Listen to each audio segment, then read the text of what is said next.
Hi guys, welcome back to my channel, Head Chef Mom. I'm Kendall Lawrence, and today we're going to make a recipe that I found on Pinterest. And if you follow me, you know I've said it a million times that I'm not a baker, but today we're going to make some buttermilk biscuits. And the blog that I found on Pinterest says that this is a different take on how most people make buttermilk biscuits. So let's take a look at our ingredients.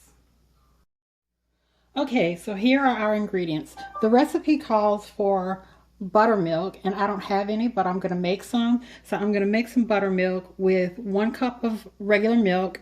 In this case, I'm using 2%, and a tablespoon of vinegar. I've got 9 tablespoons of butter. I have 2 cups of all-purpose flour. I have 1 tablespoon of sugar. I have a ½ teaspoon of baking soda. I have 2 teaspoons of baking powder, and I have 3/4 teaspoons of table salt. So let's go ahead and put it together. Okay, so here I have my 1 cup of 2% milk, and I'm going to take my 1 tablespoon of vinegar and pour it in my milk, and I'm going to give it a stir. And it's crucial that this be really cold. So I'm going to sit this in the freezer for 10 minutes, and I'm going to melt my butter. Okay, so I've melted my butter, and I've chilled my sour milk, or my homemade buttermilk, and it's thickened up. Not as thick as buttermilk that you buy from the store, but it's thickened up, and it's going to work for us. So now I'm going to whisk my dry ingredients together. Okay, so I've gotten all my dry ingredients whisked up here, and now I'm going to put in my put my warm butter in with my cold sour milk or buttermilk,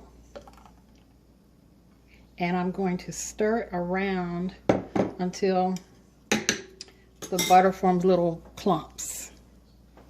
Okay, so my butter has formed into little clumps. See what's happening here?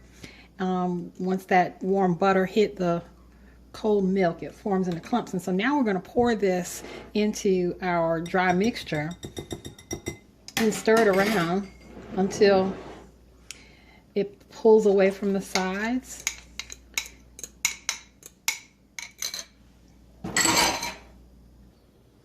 All right, so I have stirred my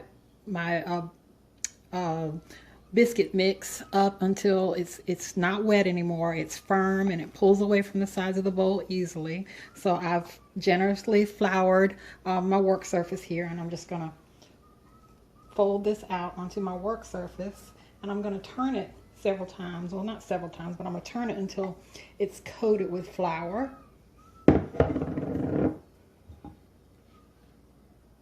So it's all coated with flour now, and I'm gonna knead this about 5 or 6 times, or for about 30 seconds.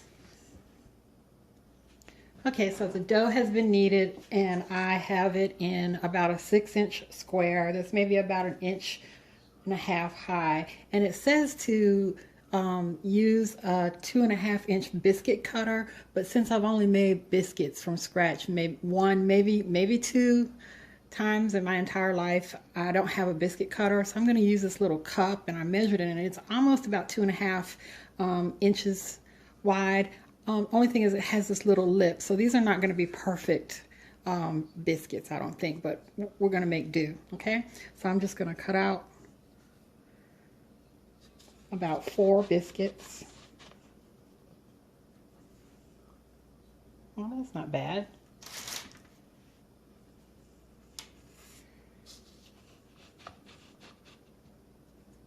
And I'll come right back.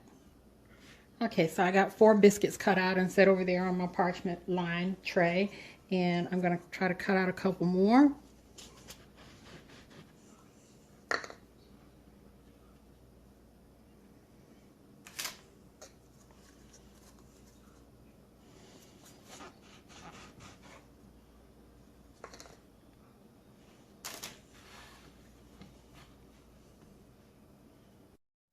Okay guys, so here's the final result of my buttermilk biscuits, and we're going to give it a taste. But first I want to tell you about something that was gifted to me by Keith Batag. This is something called Frog Jam. And Frog Jam is fig, raspberry, orange, and grape jam. And it's or called Amish wedding jam. And it's something that he sent me that he gets up there in Indiana where he's from.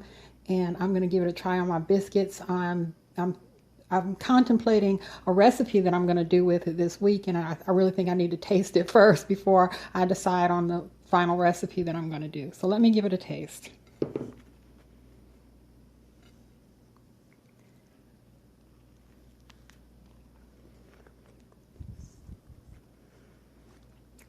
The biscuit is tender. The frog jam is amazing. Amazing. Let me see what the biscuit tastes like by itself.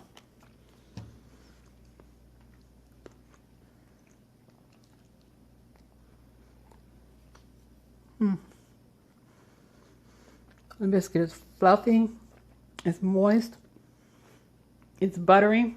They're not the prettiest biscuits, but they're not the ugliest. I definitely do this one again.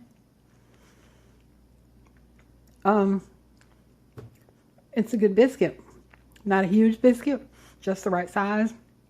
Probably would have looked better if I had a biscuit cutter. But anyway, give this a try. I'll put the link to the Pinterest site that I got this recipe off of. And like, comment, subscribe, share, and go feed your family. Bye-bye.